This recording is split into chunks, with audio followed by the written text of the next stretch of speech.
Okay. Miss Vivian, go ahead. Yeah, thank you for joining us. Yeah, Yeah, please give us a quick introduction about yourself and background. yeah, no problem. Hi, so hello everyone. My name is Vivian. So I've been working with Haddee for several years. Um, I've been doing the college counseling. I've been counseled around more than like 200 students for the past years. And so last year we had a really good year. We have people getting the graduate school of Harvard and Cornell, and we also getting PhD program offers from Cambridge and Oxford. So last year was really good. We're really doing good on this area. I specialize in the graduate programs in business analytics, data science, computer science, and electric engineering. And so so if you guys have any questions, we do have a Q&A session after the seminar. And if you do have any questions regarding the applications of the graduate schools, please do not hesitate and to let me know, and we can talk about it after the seminar. Yeah, thank you, Miss Vivian. And my name is Dan Pan. I'm the founder for Haddee Education. I'm going to show the screen really quickly. Okay, and you can Google Haddee Education.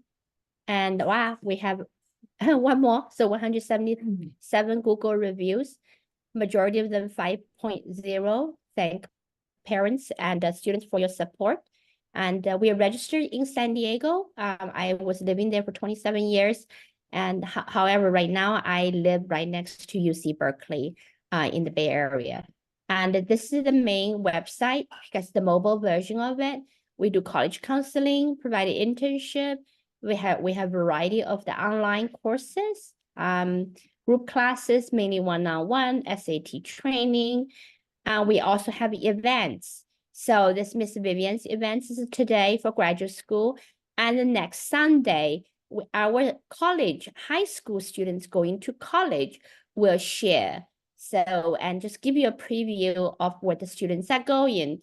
They decide to go to the CMU, UC Berkeley, MIT, UC Irvine for computer science, UCLA, Michigan, NYU, and WashU. And one of them, the graduate students sharing, is Miss Vivian's student, and the focus on different areas. And however, combined, they got into Harvard, Princeton, many other schools, Columbia, etc. Okay, so I will save that event for next week. And if you have friends who are interested, please help us share. Okay, so I'm gonna stop here, and I'll give the microphone and the host to Miss Vivian. Okay, make co-host. Yeah, go ahead. Okay.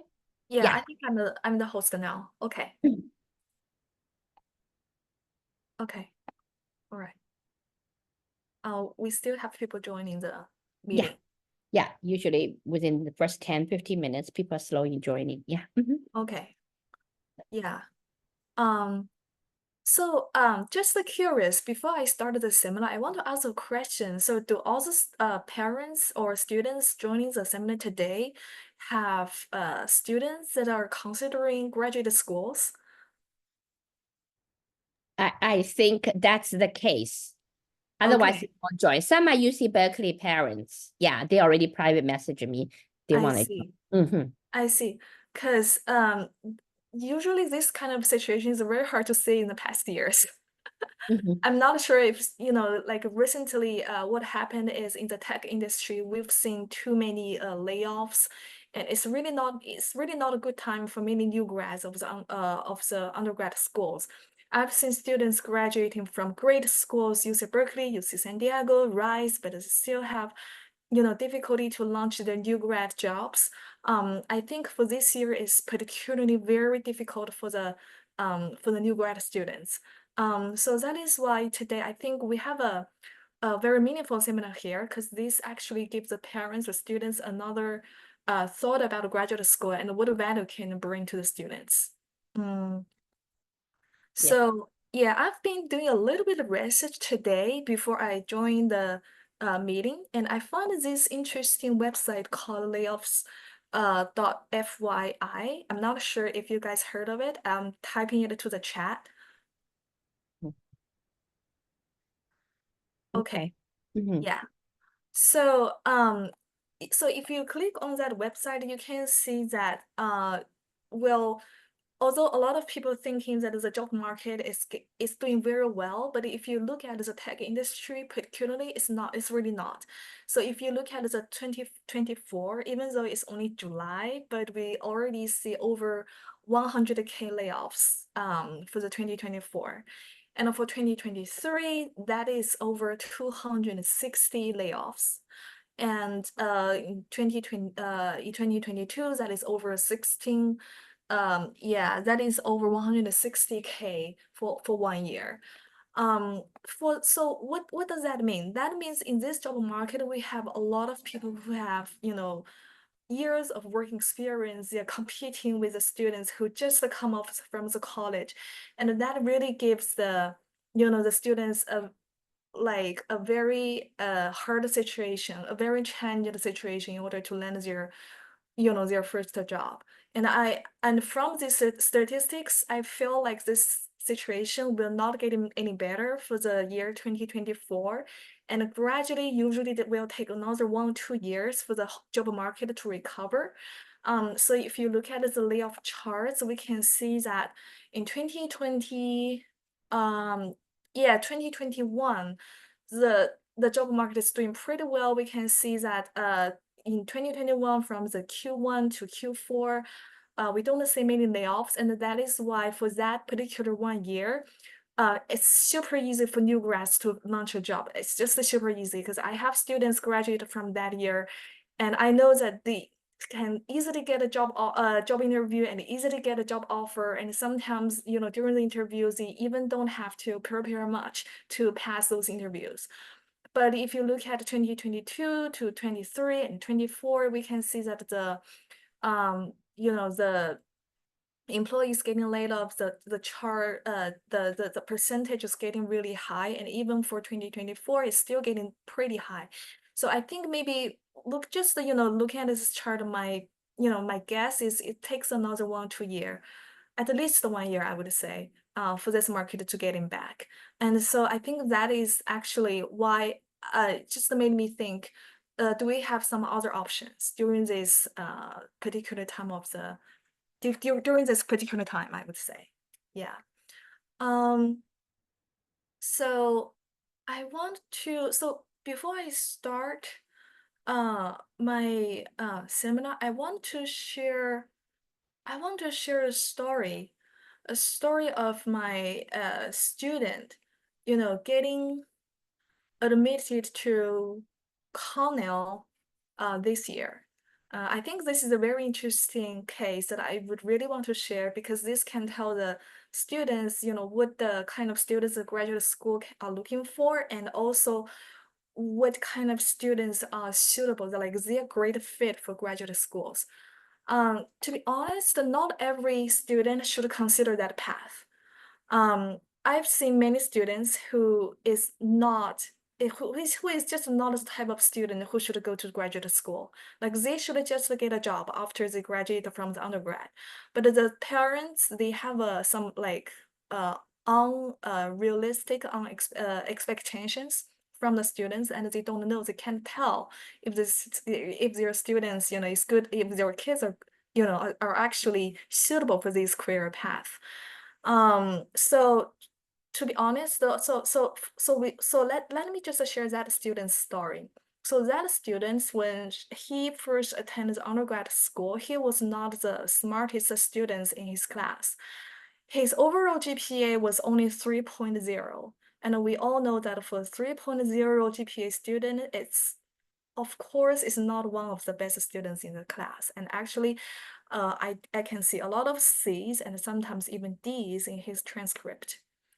But what's so interesting thing is, when I first talked with that student, he was the only one who would contact me himself Like usually we have, parents coming up to me saying, hey, Vivian, my kids want to go to a graduate school. Could you please help him or her? That is usually the stories that we can see, right? But for that student, he does not have any parents, come up to me and ask me those questions. He made that decision for himself. So I asked him, I said, your transcript is really not impressive when you're during your undergraduate, studies. And how come you can convince me now that you want to go to a graduate school and to pursue a PhD? That does not make sense to me, right? And here's his answer. He said, I just love research. I just don't like classes. I can't do well in my class, but I love research. And I asked him how. How can you prove that? So he told me a story. He said, there was one time when I was cooking, cooking at my house. And sometimes when you cook, you're using your rice cooker, you can see there are small holes, inside of the rice, right? Sometimes you can see those small holes. So he said, I was just wondering, how come you have those small holes in the rice, in the rice when you use a rice cooker? Why is that? So that night, instead of having a big meal, he was just doing the formulas himself because he tried to figure out why would that be. Then he figured out, oh, because there is some kind of like air. I'm not a physics major, so I don't know how to say that in a physics language, but it's kind of have something to do with the air, and with the rice structures, things like that. And that is why he figured out, oh, that is how you have those holes in it. And actually he has a formula that can prove that how big that hole would be like.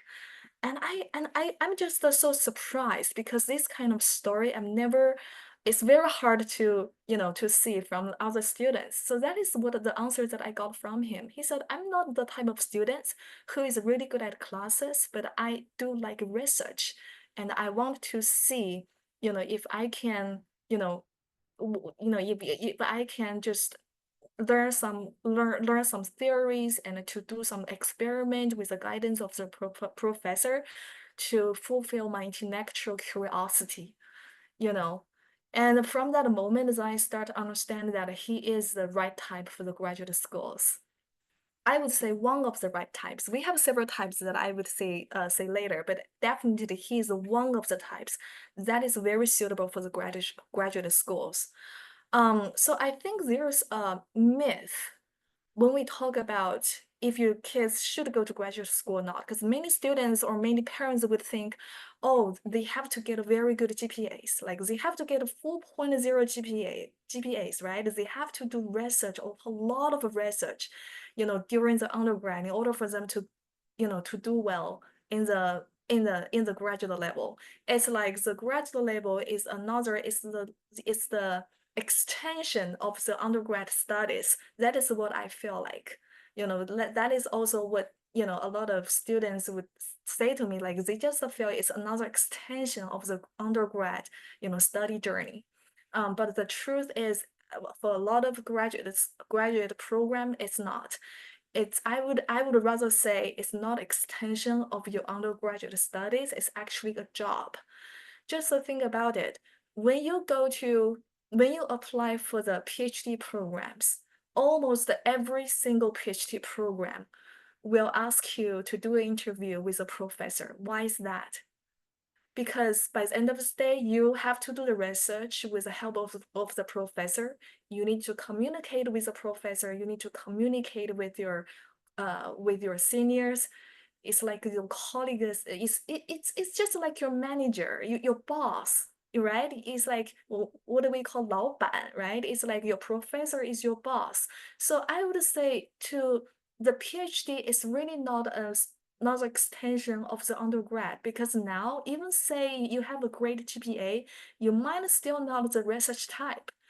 Even though you have not a very like astonishing GPA, maybe you just like the student, you only have a 3.0 GPA or 3.3 GPA, but if you are the research type, go for it.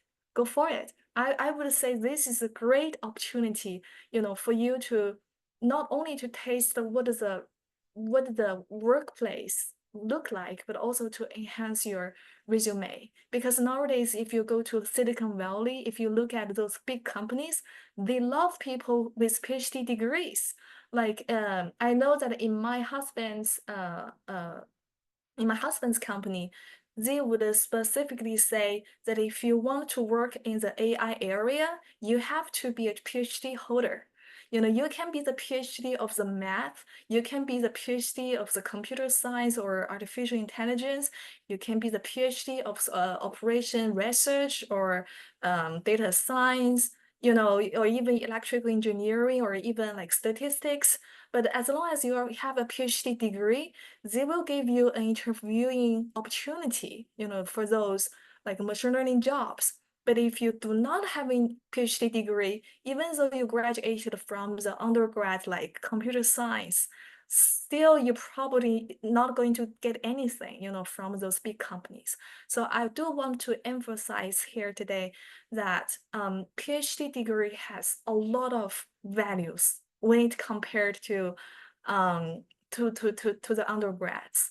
I'm pretty sure that Dana also have some similar, stories that she can share. I remember that Dana told me that before in Tesla, right? When they're hiring those engineers for their self-driving department, right? And Yes. they would also look for the candidates with PhD degrees. That's right. And actually, I did raise out this question to one of the directors from those tech companies. I do ask him before, why is that?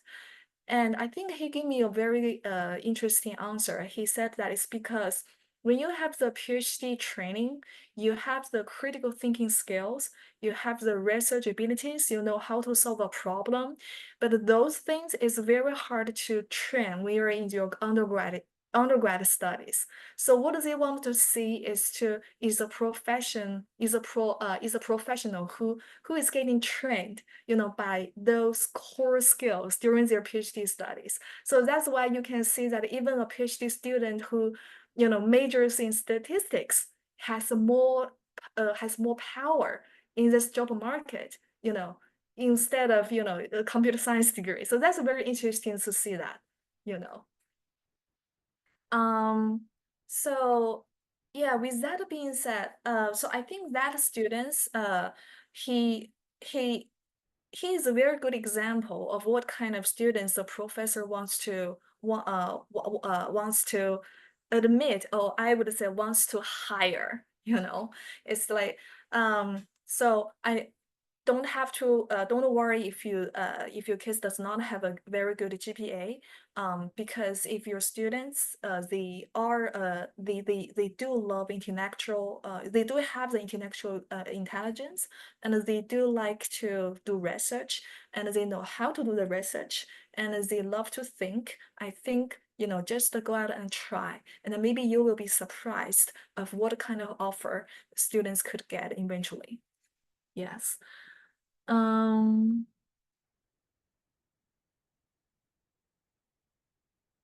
Yes. And another thing I want to talk about another common version of graduate studies, which are master degrees. I know that a lot of parents or students will come up to me say, "Hey, Vivian, you know what? I'm just not a research type, and but I have no idea, if I should get a graduate degree because they just cost us so much money, right? My parents have been paying so much for me for my undergraduate education, and I really don't want to ask them for another, for even more, to support my graduate studies, and they don't know if they should choose the master degrees or not. I think that is actually a very interesting topic that I also want to discuss today. Um, so so during my experience working with those students, and also I do keep the habit to track, their career path after they graduated from the master programs. I found that usually there are three different reasons for why students should pursue a graduate degree, a master degree specifically. The number one is when you really need to have a top 20 school degree and you think that a degree could help you in your career. To give you one example, so I have a friend. So she's very smart. She's very smart, and she went to the Washington University, and majored in biology. Yeah, majored in biology. However, the problem with biology is it's not that easy, to launch a job. It's not one of those like high tech degrees that basically like if once you have it and then you're guaranteed to go to somewhere and to find a job, right? Biology is not one of those degrees. And also the Washington University, it's also not one of those like top 20 universities, right? So she made a move. She made the move to go to a graduate program in Yale, and had her master's degree there. And the reason for her to make that move is because she really wants to go to consulting companies like BCG, you know. But for those consulting companies, they really need students have the top degrees from those top universities. Even they would even prefer just those students from Ivy League. And that is why once she figured that if she wants to go to those consulting companies, she should have a good name. And in order to have a good name, apparently she should get a master's degree. And that is how she decided to go to Yale. And she was right. After she got that degree, she got the summer intern from BCG, and she's now just working in the consulting company industry. And I think she's doing really well there. So I would say that is one of the values that a graduate school can provide to you.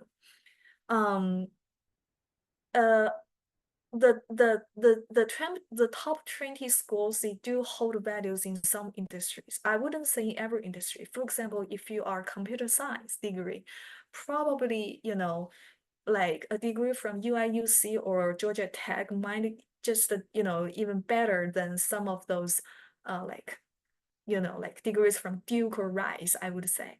But for a lot of other industries, especially in consulting companies and investment banking and also in sales, you really need to have a Ivy League degree or at least a top 20 schools degree in order for you to launch your career. And I think that is a very important benefit that a graduate school's degree could offer to the student.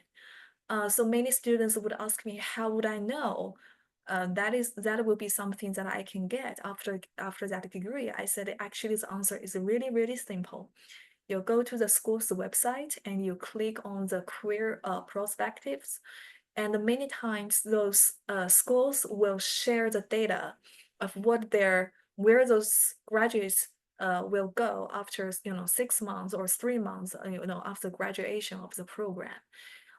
What you need to do is to go there and take a look yourself, and you will be surprised at how those students can develop a career once they have those degrees from the schools. Yeah.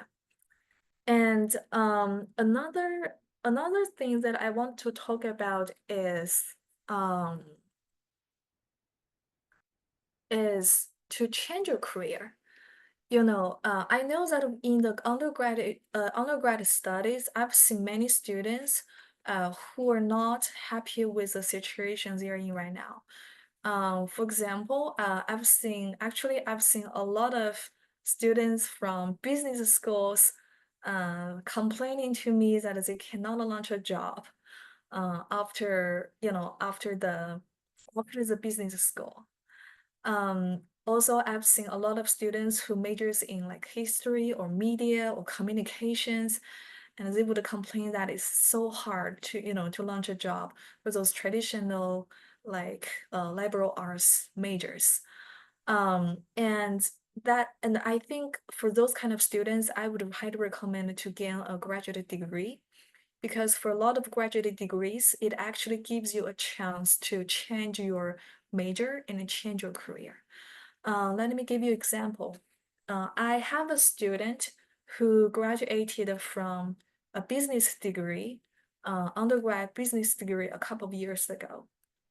But the problem with the business degree was he has no idea, he has no exposure in computer science or statistics. So he was having a very hard time to launch a job in the IT industry, but he really wants to go to the IT industry because he, just like everybody else, he also wants to make some money from it, right? So what we did is during the graduate studies, I recommended him to do the master degree in informatics. So informatics is a degree of the combination of business and computer science. So which means he would be able to spend at least 2/3 of the courses in computer science, like concepts and tools like Java or SQL, this kind of like computer science courses. So after the graduate study, um, he immediately launched a job in Ali back in China. I don't know if you guys heard of it, Alibaba, which is one of the biggest IT company in China back then. So what he did was actually sales. He is a very good salesperson, which he learned from his business program. But at the same time, he also has the knowledge of the computer science concepts like cloud, like AWS. So he was able to tell the clients why they needed to choose the Ali Cloud instead of the AWS, their competitors. So he was doing really good in his job. And I know that this year he just got a promotion from from his manager. So I think this is another example why a lot of students who focus on the, like, I would say less quantitative majors. Business is one of those majors that is not that quantitative. And also history, literature, they are also, some of the very common examples of those less quantitative majors. And I think graduate studies can help you to make up that. So once you can figure out a way to combine what you learn in your undergrad with the quantitative skills that you gain in your graduate schools, you would have way much more career opportunities, compared with your peers. Another example would be media. And a lot of times we know that media and communication, it sounds like you just have to go to those like movie theaters or some like advertisement companies in order to find a career, right? But actually with computer science, if you are able to major in something called digital media or something similar to informatics, or something similar to, let's say, game design or UX design or even data science, if you were able to, to gain some training in those areas during your graduate studies, you would have way more advantages, compared to your competitors. So I would say that is the number 2 reason why some students should consider the graduate study. And for the number 3 reason is for some specific industries, they actually require students to gain the graduate degrees in order for them to, to take some certain exams and to further their career. Those industries include like accounting, auditing, taxation, not taxation actually, I would say laws. The law schools, we all know that, T14 law schools, everyone wants to go there. So for those students, if you want to go to, like, let's say like law schools or MBAs, or to get some like CPA certifications, you really have to consider the graduate schools. But for those graduate schools, I have to mention that the major quality is very important. So let's take the MBA, for example. I know a lot of students wants to do MBA. Like students feel like MBA is a good start, for them to connect to the alumni and be able, to gain some management positions after they graduated from the MBA schools, right? But the truth is, always just consider the M7 business schools. So MBA is a very special subject. If you go to those schools that does not have that does not have the toppest like industry reputations, you're wasting your money. But if you were able to go to those one of those like M7 business schools or T14 law schools, you can gain way much more than what you invest on yourself today. So I think that is another good reason for, why some students have to consider graduate schools. But I think the key is you have to find the right program and the good program for yourself. Otherwise, you're still, probably not gaining the I would say it's still probably not gaining the value that you want to get from the degree. Yes.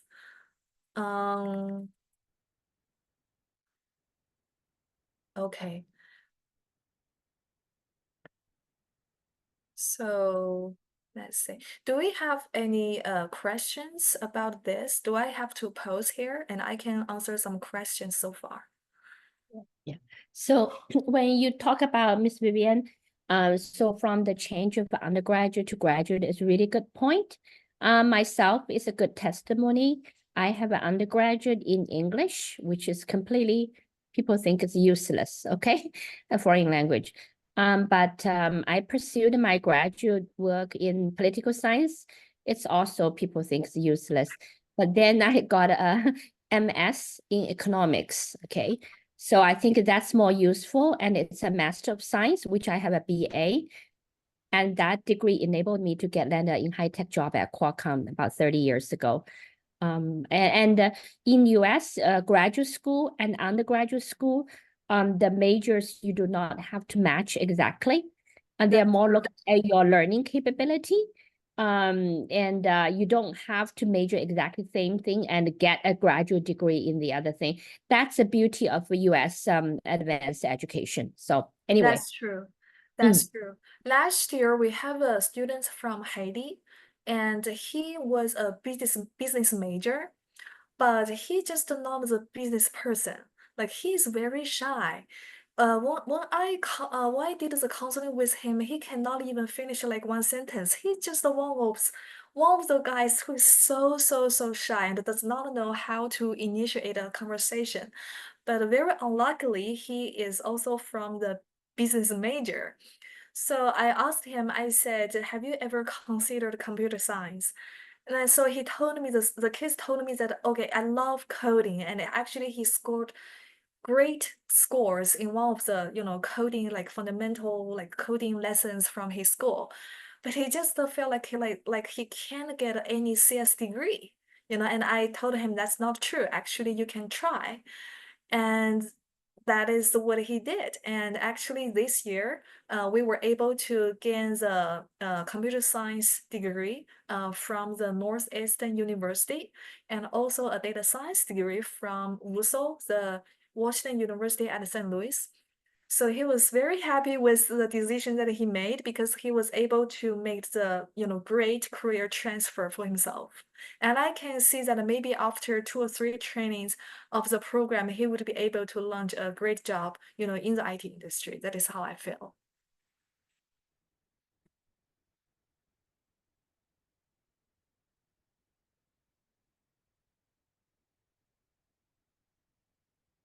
Okay. I think, yeah, we don't have many questions so far. And let me go on and to talk about what kind of students that those graduate school are looking for. A lot of times I've heard people saying that in America, usually the undergraduate majors, oh, I'm sorry, the undergraduate degrees hold way much more value than the graduate degrees. Um, I I personally, I feel this is a yes and a no, answer. Yes, in some way, I do feel like it's harder, to get into the Ivy League universities if you're the undergraduate. But I also can see a lot of values for the graduate degrees, especially if you go to some of the famous programs, for example, the Master of Finance in MIT or Master of Finance in Princeton, or if you can get some PhD degrees, from those top schools. I think it holds way more values than some of the undergraduate degrees. Um, so I was thinking why people would have this like impression that it's kind of sounds like it's easier, to get into a graduate school. So I thought this to myself too, and I think, maybe the reason is those under like when you apply to undergraduate schools, the admission criteria could sometimes be very vague. For example, like you've seen some students who have the perfect activity list, who has the perfect resume, perfect essays, but still cannot get into good Ivy League schools, right? It happens to to us almost every year. And also sometimes you've seen students who are not, whose profile is not the traditionally good student, but who can also get great offers, from Ivy League, right? I think that happens to the undergraduate applications a lot. That is it's the predictability is way lower when you compare it to the graduate school admissions. So for a lot of graduate schools admissions, they don't consider the political correctness a lot. And they also don't consider the diversity a lot. What they do consider is your research ability, your academic performance, and your motivation to do a graduate degree. That is what they do consider. So I think the nice thing for graduate schools is you have a framework. You know that if you do something right, then you can go to the best program. It's like there is a goal there. So I think that is what I like about graduate school admissions is once you set up that goal, the only thing that you need to do is to set up your schedule and to work really hard towards that goal. And you know that you will get the rewards. That is very different with undergraduate admissions. I feel that I personally feel like. So in terms of what students that is a graduate schools like, it's always firstly always pay attention to academic performance. Make sure that you have good GPAs. And a lot of times I would also recommend students getting high GRE scores. For example, last year for Johns Hopkins, they only admit students who have a GRE score higher than 330. So pay attention to that because even though a lot of schools say they don't care about the GRE score, the GRE score is optional on their website, but that is not true. They still take it for consideration. And another thing is to show your research ability, to show your research interest, or to show your career interest. You can do both. You can just choose one path. But I think the thing is to show them that you can that you know why you want to do this graduate school. Is that for your career? Is that for a better career? Or is that for you to, to fulfill your intellectual curiosity, that you want to do some research? You have to show that in your application, and you need to have evidence to show that you have the ability to achieve what you said, what you claim. I think that is also very important. And for those students who wants to, transfer their major, who wants to, transfer from like those art majors to the science majors, they also need to consider the courses that they need to take in order to fulfill those schools' prerequisite requirements. I think that is also very important. So again, I would say the admissions for the graduate schools is very predictable, compared with the undergraduate admissions, which I think for a lot of Asian families, that is a good news, And also, I think the difficult part for the graduate application is to find the program that actually fits you. And when I say fit, that can really make a big differences in your application, even bigger differences when you compare it to the undergrad. For example, last year, we have a student who only has a 3.2 GPA, which is also not very impressive, compared to his peers. But what we found is the students have a very interesting profile. He showed great passion in statistics, and he also showed great passion in biology. So that is why I decided to recommend the Yale's informatics master program to him, because that particular program likes students who have a combination of statistic academic background with the biology or with the health industry. And I think that these students can have a good shot in that program. And I was right. He was able to get the Yale admission with a GPA of only 3.2, which is really, unbelievable, for many other like counselors or agencies. But I know that he is achievable, because I know that his profile is the kind of person that program, that Yale's program, is looking for. So that's why I felt like we can try. We could have a try. That program also requires students to have interview. And so this is another interesting part. So a lot of times we find that students who is really good at communication, we would recommend those students to take, those interviews as an opportunity to go to the good schools. But sometimes we just know that some students just not that good at communication. And for those kind of students, the interview might be something they probably wants to avoid.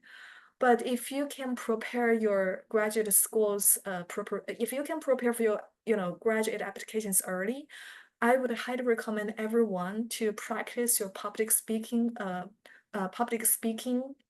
like abilities, to practice your communication skills, because for example, for the Master of Finance program in MIT, they weigh a lot on that interview. And if you can show your confidence, and if you can show the, admission committee your communication skills, you have a very good shot to get admitted to that program. So, yeah, so to conclude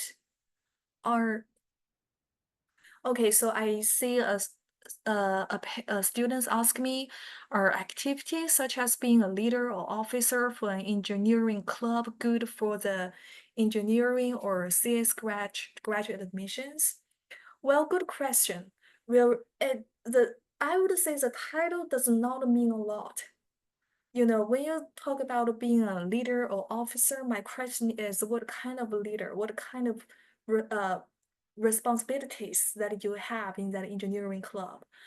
If being a leader means to hold the meetings for everyone, to do the project management for your members, I won't say that adds a lot of value to your application. But if being a leader means that you have to find out the latest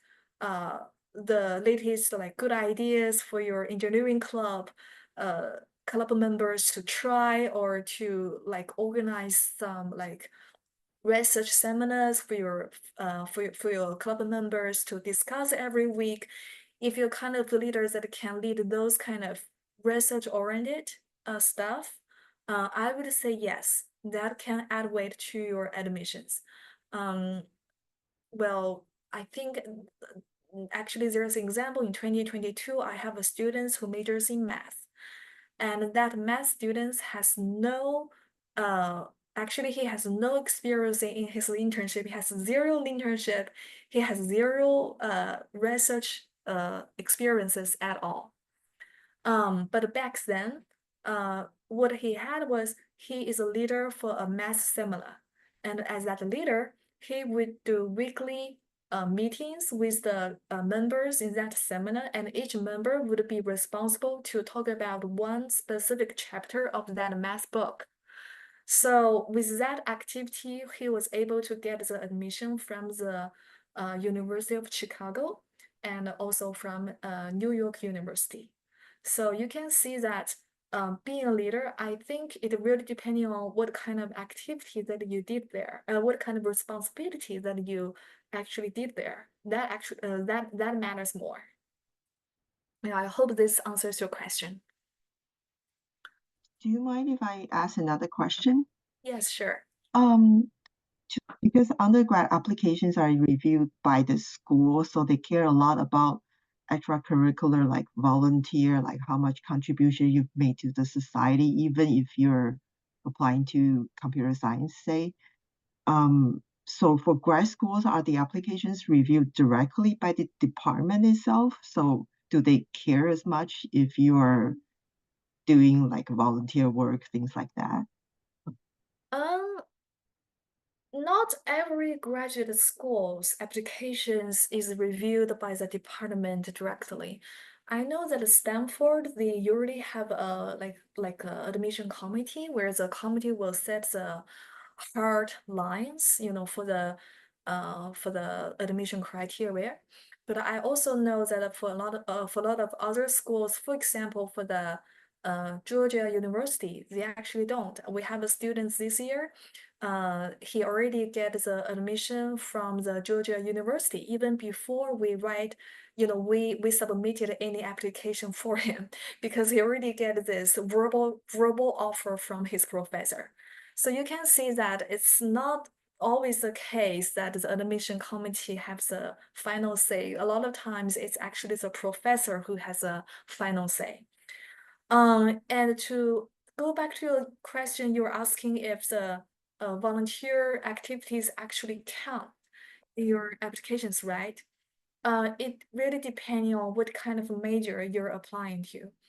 If you're applying to the computer science major or physics major, and if your volunteer activities has nothing to do with the computer science or physics, or cannot show your research abilities or your professional knowledge in this area, it's not going to count a lot because it's not undergrad application. But if you're applying to majors like social work or like society, humanities, or media, those or political science, maybe for those degrees, then yes, I think a volunteer, especially for public health too, public health, yeah, and I would say yes, the volunteer experience would count. So it really depends. It's really case by case. A lot of times I would review the student's resume and to give the advice on what part of the resume needs to be improved and what part of the resume is actually not necessary. Usually I would tell the students case by case. Yeah. Got it. Thank you. Yeah.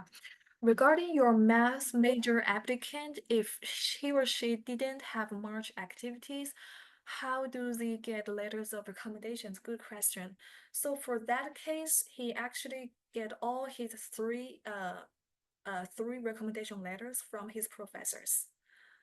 So in graduate school applications, usually you need to have at least 3 recommendation letters. And those recommendation letters, usually we would recommend 2 of them come from your professors, and 1 of them come from the internship companies. Usually we would recommend that. But for some extreme cases like this math student, because he has no internship experience at all, so we just can't get any like industry recommendation letters for him. But luckily, because he is, a very good student and he performs really well in his academics, so we were able to get 3 academic recommendation letters instead.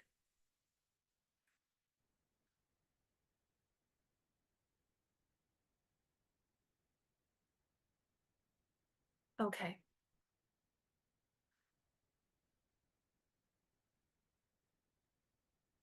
One new message. What if you come from big schools where FaceTime with professor tough? Yes. That is, the situation. That is a situation that I've seen constantly, from the students.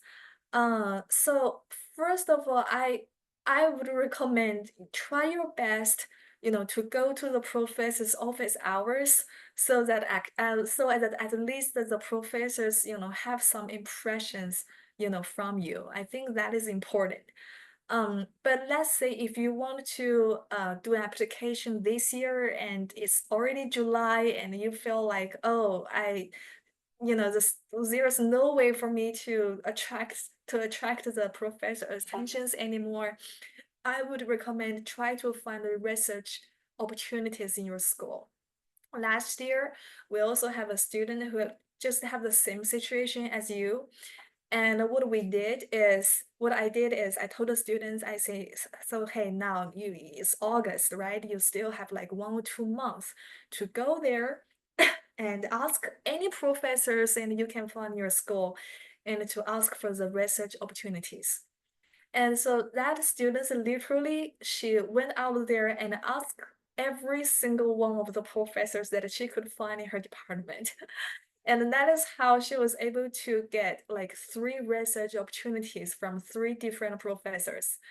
And well, 2 of them, I mean, actually 3 of them, all the 3 researchers, it's not like the hardcore research where you were able to get the ideas from the beginning and to get the testing results from the end.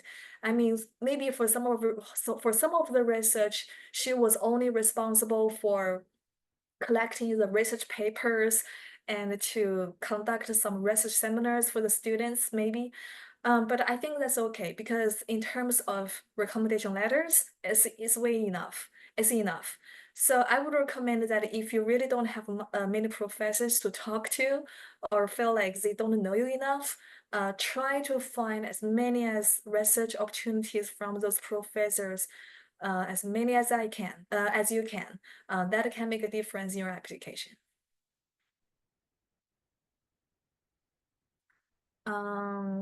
So I see another, Jonathan was asking, in research lab, usually you work with PhD students directly, not with a professor. That's true, especially in big schools. Yes, that's true.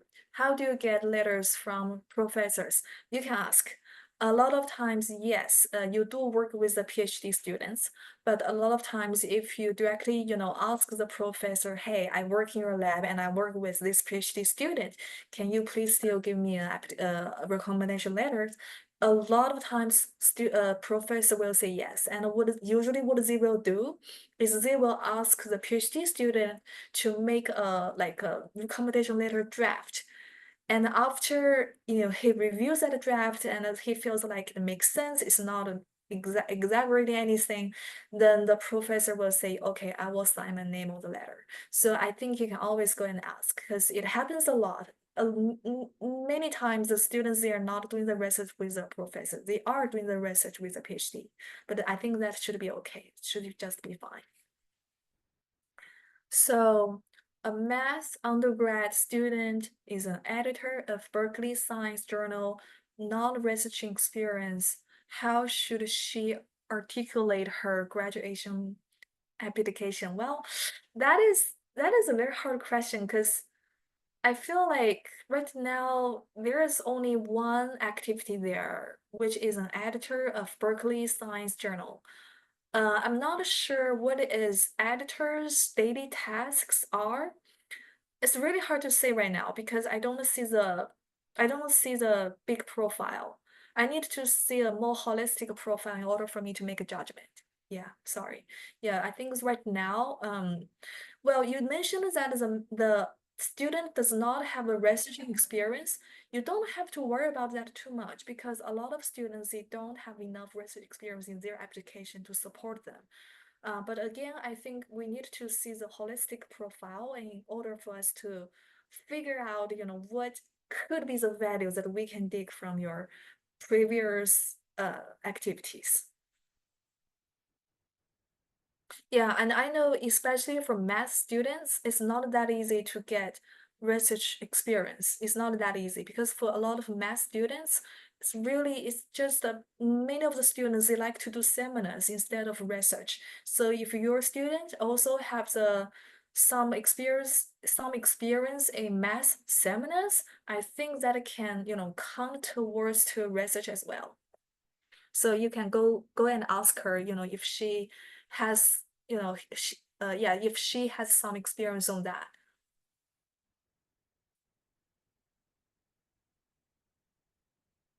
Okay. So I think, so Dan, are you still there? I'm here. Yeah, I think it's around 1 hour already. Yeah.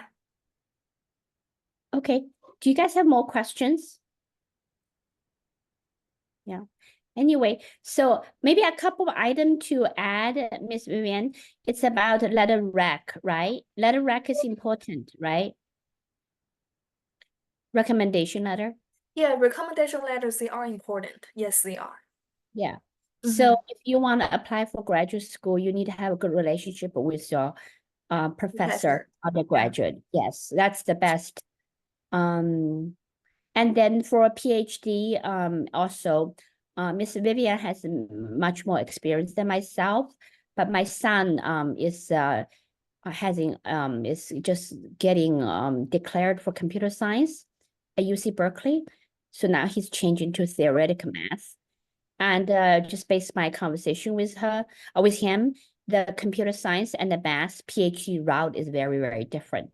Like the AI route is more about publication, research, and math is less of the publication, especially theoretical math.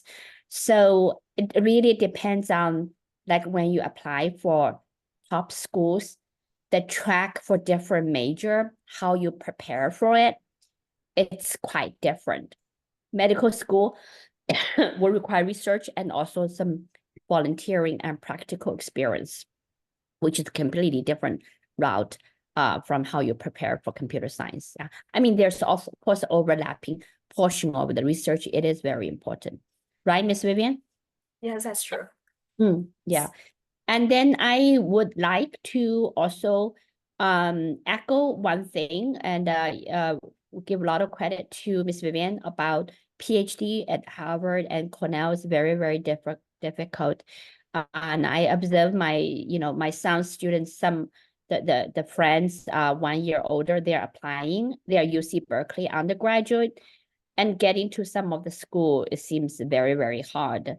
So it is very, very hard. So if you want to, because why everybody does the PhD is, especially for international student, your visa status will be a little bit easier, right, Miss Vivian, if you have PhD, right? That's right. Yeah. master a little bit hard, and then it's covered. You majority of the schools offer, especially good schools, STEM, they offer PhD. Basically, it's you work in the lab, and you'll be a TA or RA. So it's paid. You don't have to worry about living expenses. Exactly. And that's why it's very popular. Exactly. That is why I would highly recommend for those students who is really interested in research, please take the PhD as one of the possible career route for yourself. Because it's just like those paying jobs. You're getting a job from the professor. You can think of it as this way. And you don't have to, and I would encourage you, don't be so discouraged about your current GPA right now. And I think we still have a chance to go to one of those top schools if we try. Yeah. Okay. Yeah. Any more questions? I think maybe a lot of them are the students on. Yeah. Here's my personal WeChat. You can add, we can include, we have groups that you can join if you wanted to. You don't have to. So, and that you can Google our company and we can help. Ms. Vivian's here. We're both in Silicon Valley. She's next to Stanford and I'm right now next to Berkeley. So we are, breathing day to day with the high tech up and downs. It's challenging. So, okay. Okay. Yeah, good. Okay. Well, thank you, Miss Vivian, for your Friday night. Thank you, everybody, for joining. And yeah, very, very good seminar. Thank you. Okay. Thank you, Max. Really appreciate it. Yeah. Okay. Talk to you soon. Thank you. Okay. Thank you. Bye-bye. Bye-bye. Bye.